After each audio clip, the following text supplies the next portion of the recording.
나와 아버지는 하나이니라 라는 제목으로 같이 하나님의 말씀을 나누겠습니다.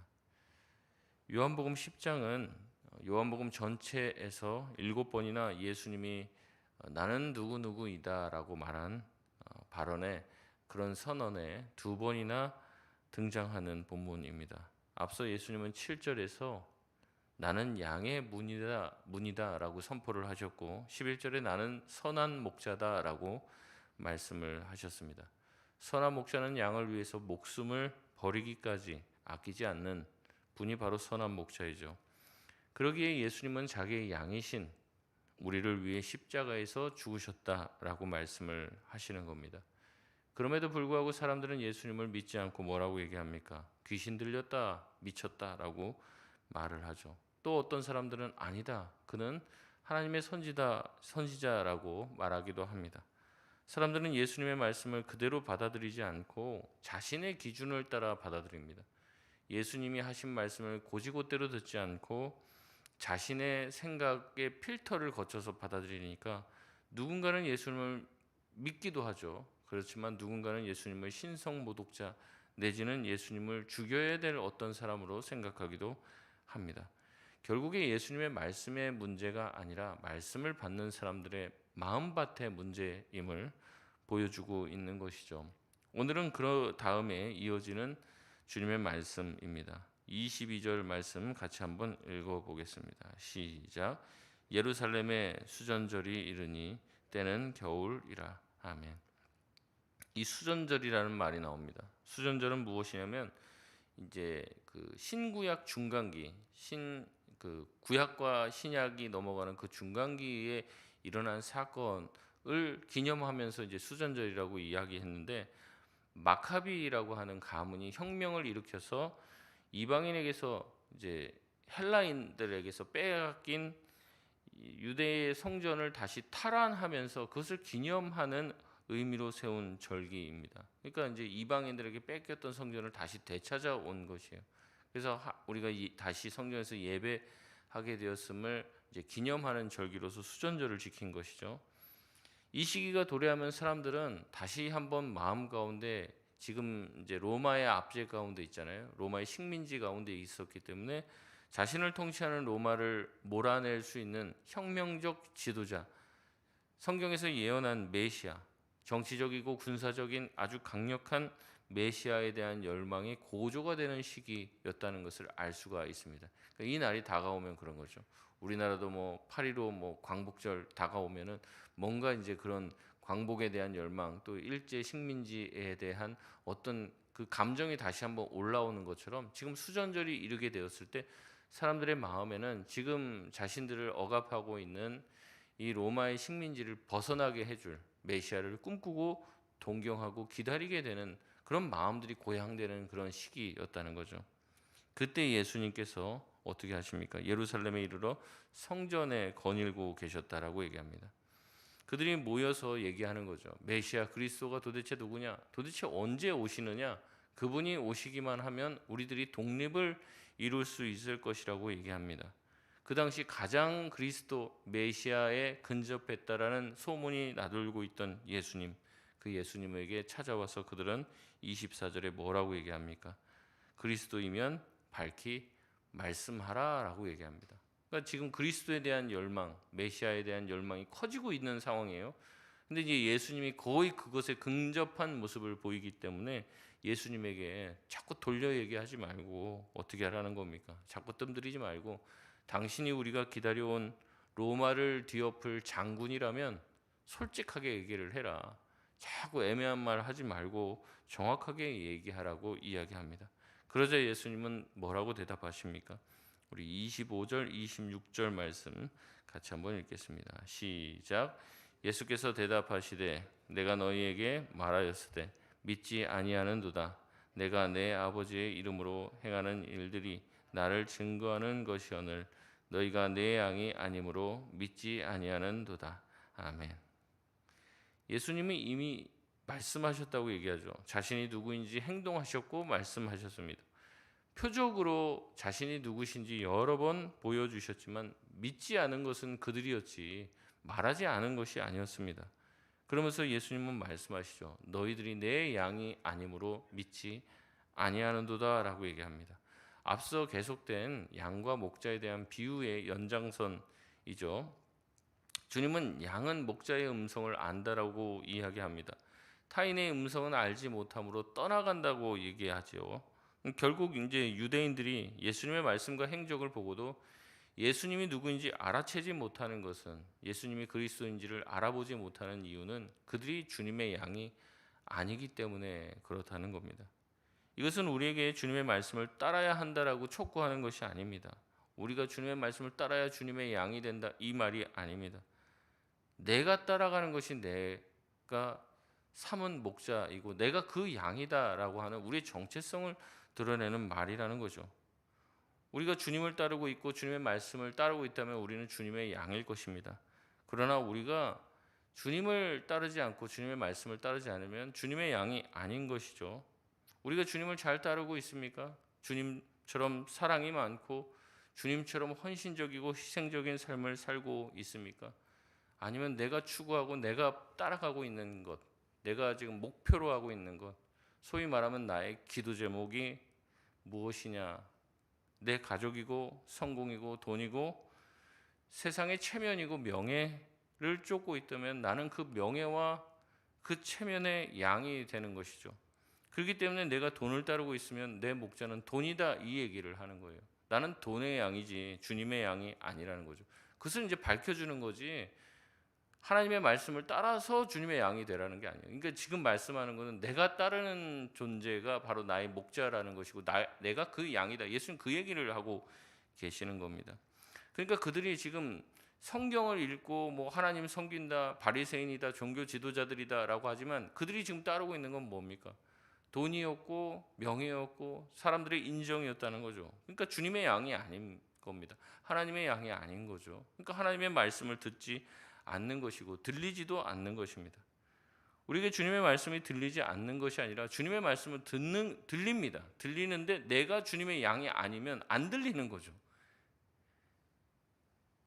내가 주님의 양이 되면 주님의 음성이 들리기 시작하는 거죠. 그러니까 중요한 건 내가 주님의 양이 되면 그것을 쫓아갈 텐데 주님의 양이 아니라는 거예요. 그러니까 우리의 정체성을 드러내는 것이죠. 들리지 않으니 따를 것도 없습니다. 그러니까 그 사람이 사는 것을 보고 그 사람이 추구하는 것을 보면 그 사람이 누구의 양인지 알게 되는 것이죠. 이 아침에 냉정하게 우리 자신을 바라보길 바랍니다. 내 안에 욕망의 귀를 닫고 주님의 음성을 들으실 수 있길 바랍니다. 주님의 음성이 들린다면 우리는 주님의 양일 것이고, 그렇지 않다면 여전히 세속을 쫓고 있는 세속의 양이 될 수밖에 없는 것이죠. 바라기는 우리가 쫓는 것으로 우리가 누구의 양인지, 특별히 주님의 양임이 드러날 수 있기를 바랍니다. 다시 한번 27절에 예수님은 내 양은 내 음성을 듣고 나를 따른다라고 얘기했습니다. 그러니까 예수님을 따르는 것을 보면 예수님의 양임을 알 수 있어요. 예수님을 따르지 않으면 예수님의 양이 아니죠. 그러기에 28절에 그들에게 영생을 주겠다고 주님은 약속하십니다. 29절에 아버지 손에서 빼앗을 자가 없다고 얘기를 하십니다. 예수님은 다시 한번 내 양은 내 음성을 안다. 그리고 그들은 주님의 손에서 또 하나님 아버지의 손에서 뺏을 자가 없다고 얘기합니다. 예수님의 손에서도 빼앗을 자가 없고 하나님 아버지의 손에서도 빼앗을 자가 없다고 얘기하는 거예요. 그러니 예수님께서는 30절에 이렇게 선언하십니다. 나와 아버지는 하나다라고 얘기를 하시는 거죠. 뜻과 목적 그리고 본질에 있어서 아버지와 아들은 완벽히 하나이시다라고 예수님은 선언하고 있습니다. 이 얘기를 들은 유대인들은 31절에 다시 돌을 치려 합니다. 나와 아버지는 하나라는 선언이 유대인들에게는 뭐라고 들리는 거예요? 신성모독으로 들리는 거죠. 그러니까 돌로 쳐야 한다는 거예요. 그러나 이것은 신성모독이 아니죠. 정말로 아버지와 아들은 하나이십니다. 예수님은 지금 자기 자신이 하나님이라고 얘기하는 거고 하나님의 아들이라고 말씀하고 있는 거죠. 그러니까 그 당시에는 이렇게 하는 거예요. 목수의 아들은 목수죠. 그리고 이제 어부의 아들은 어부인 거예요. 그러니까 하나님의 아들은 무엇입니까? 하나님으로부터 났기 때문에 하나님이라는 그 얘기를 하고 있는 것입니다. 그래서 이 말씀을 근거로 C.S. 루이스는 이렇게 얘기합니다. 예수님은 미치광이가 아니면 진짜 하나님의 아들이다. 라고 얘기를 했어요. 왜냐하면 예수님 자체가 지금 뭐라고 얘기하신 겁니까?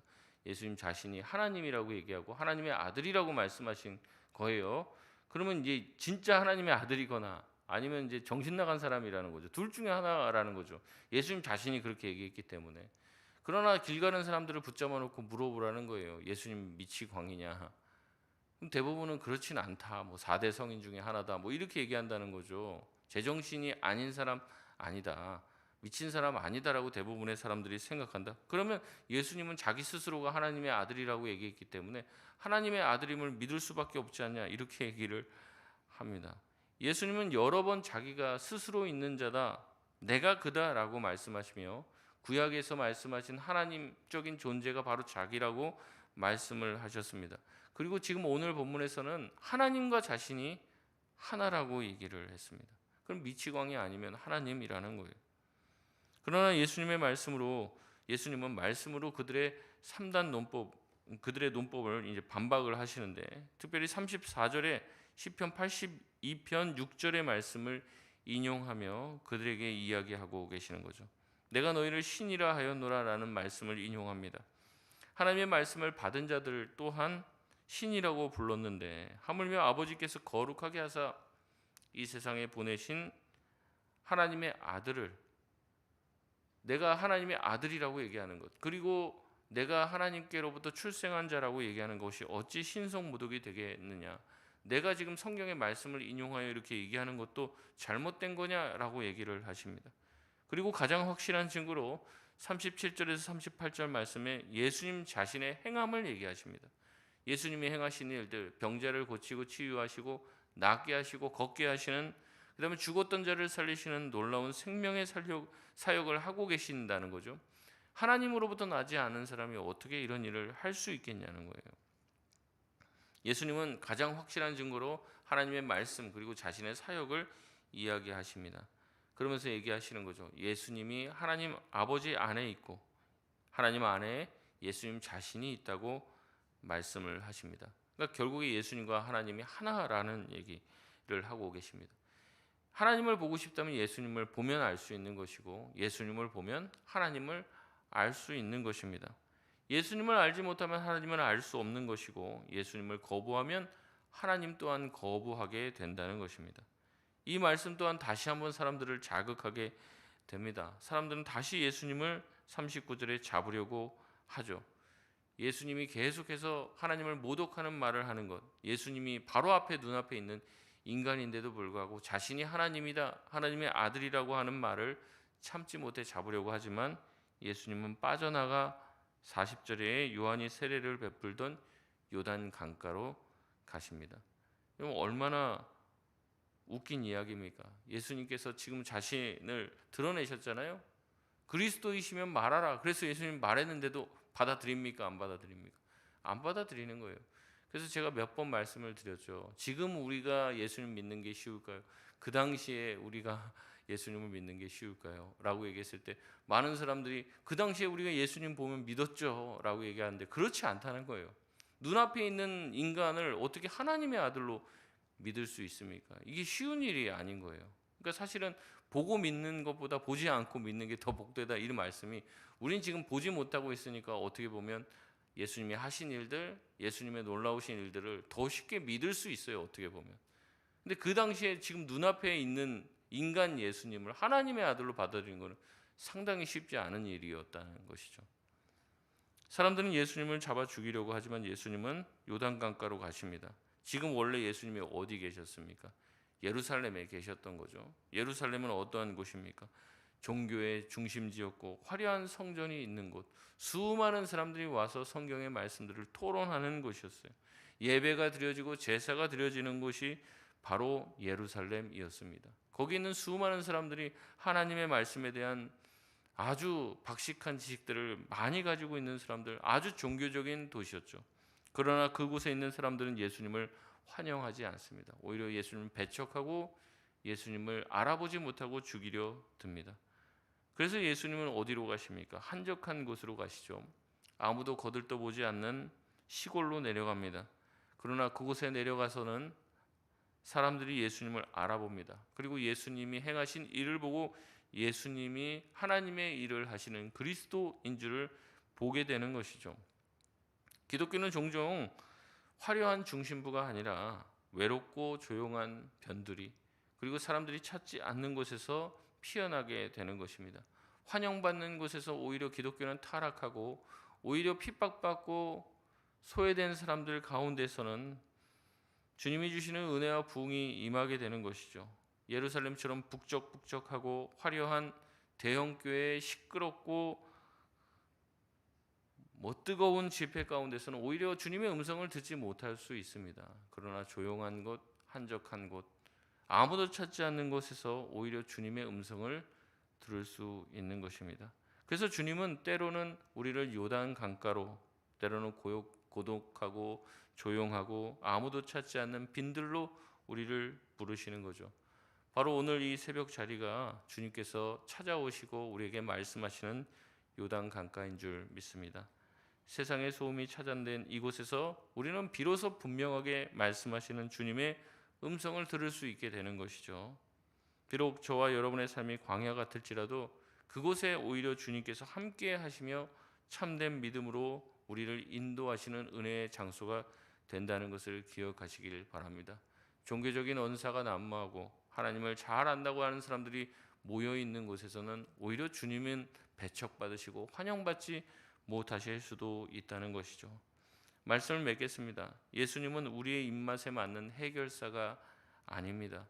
그 사람들은 수전제를 맞이하여서 더 자신의 문제들, 자신의 국가적 난제를 해결할 수 있는 장군을 원했지만 예수님은 절대 그런 사람이 아니었습니다.